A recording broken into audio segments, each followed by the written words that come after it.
Hey guys, what's up? 2-Bit Jesus here, and welcome to another 2-Bit review. And today we're taking a look at a game that a viewer of the channel requested, Gazagaming, and that is Shadowgate 64. Now, when I was a kid, I slept on this game. And that's because, you know, my peak 64 playing days were between 97 and 99, and I was roughly 10 to 12 years old back then. And I was stupid, because I would go into the video rental store, I would see this game on the shelf, but I would pass it by, because in my dumb little preteen, adolescent mind, it was like, that's not a cool cover, I need some cool looking hero on the cover, or some big explosion and a tank on the cover for me to ask my mom to rent this game for 2 nights for me, so I can play it and not beat it, and then have to take it back. Oh man, that sucked, and then you have to re-rent the game over and over again until you finally beat it. Oh, man. I don't miss those days too much. No, not nostalgic, really, for the video rental stores. I mean, you would discover games. Anyway, I'm ranting too much about that. That's another video about video rental stores and renting video games. Anyway, sorry. Without further ado, folks, let's jump right into this review.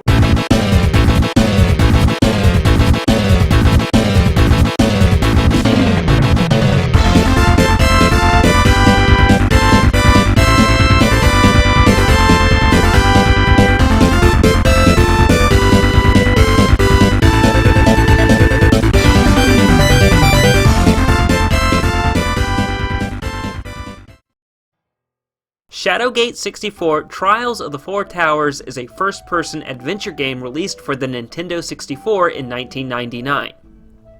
It was published by Kemco and developed by Infinite Ventures. It is the third installment in the Shadowgate series and a return to form from the first game, Shadowgate. I was unable to dig up much on Tidbits for this title. Shadowgate 64 seems to be an overlooked gem for the system. So today, let's not judge a game by its cover and jump right into this review. You won't have to learn any crazy button combinations as the controls are pretty straightforward. You will primarily be using the control stick to look around, the C buttons to move, and A to interact with items, doors, and people. There is no fighting in this game. It has a relaxed pace to it, even though some areas give a sense of a jump scare or a chase scene. The primary hook to this game is exploring the towers and puzzles, and in that aspect, this game delivers a great experience. Though this is very old school, as the game will just drop you into the world and expect you to figure it out for yourself. There is no tutorial or hand-holding here. The game will vaguely hint sometimes at what must be done, but it's all down to you and using the old noodle to figure shit out. Now, just because there is no fighting doesn't mean your character can't die. You can perish in all sorts of manner, like falling into a pit, falling off a balcony, guessing a puzzle wrong, or using the wrong item. The game will usually mock you too in the game over screen.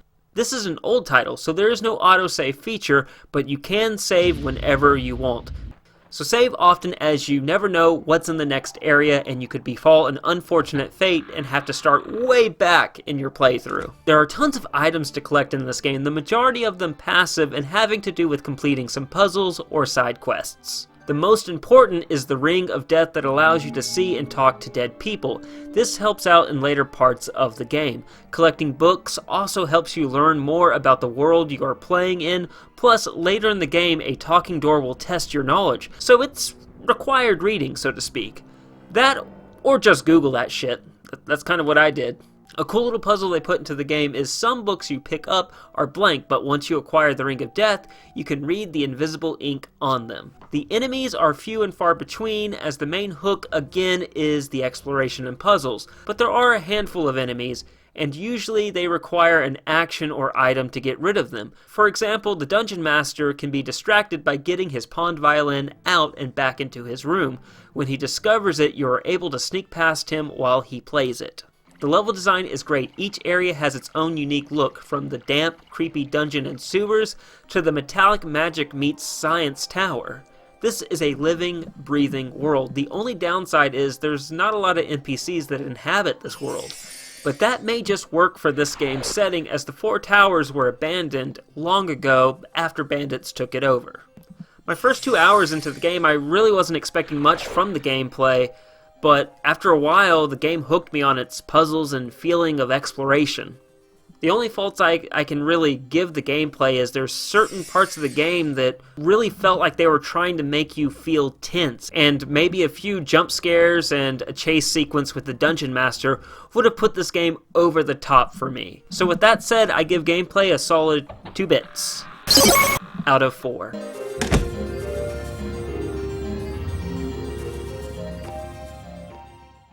The sound of Shadowgate 64 is alright. I think it excels at setting the mood. In a lot of cases, it gives a sense of dark, sinister forces at play in the towers. It also sets a good tone of exploration in the long-dead ruins and the order of wizards that lived there. So on that front, this game shines, but where it falls short is the sound quality. I couldn't get over that the music sounded like it should have been on a Super Nintendo game instead of a 64 game. Some of the tracks sound heavily compressed too. Again, this is due to possibly the 64 using carts instead of discs, so your audio quality 9 times out of 10 is going to take a dip when using the cart format. Sound delivers on the immersion, but falls short of what I expect from the 64 on quality. 1.5 bits out of 4.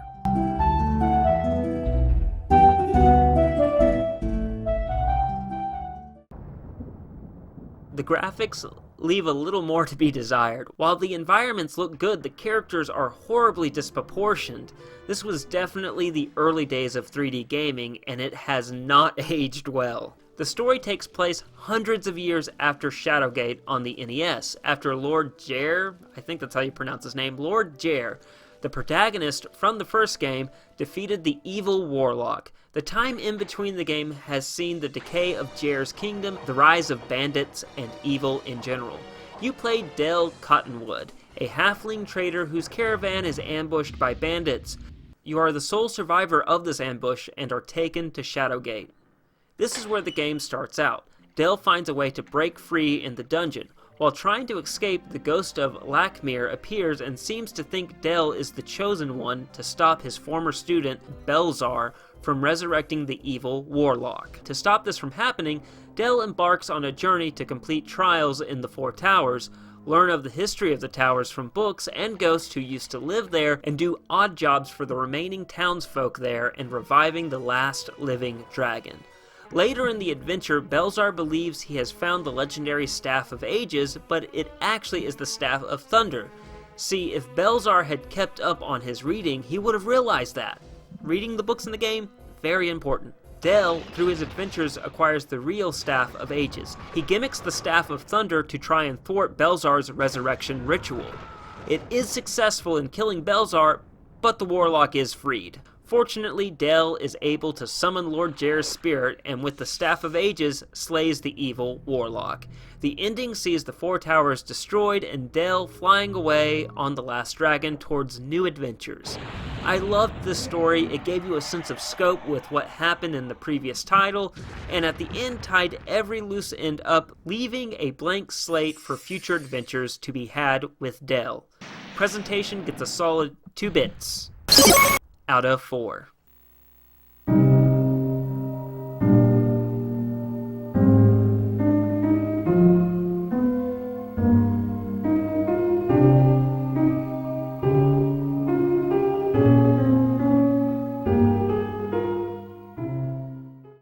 Shadowgate 64 is a very unique game for the Nintendo 64. I can't think of any game like it on that platform.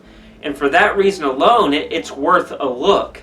So my final verdict for Shadowgate 64 on the Nintendo 64 is a highly recommended buy for the casual and hardcore collector of the Nintendo 64. You can find it for roughly around 20 bucks online, which usually in my opinion that's about the limit for retro games. I don't like spending over 20 bucks, that's just me personally, but sometimes I have if I really wanted the game, and I think Shadowgate 64 is definitely worth that price tag.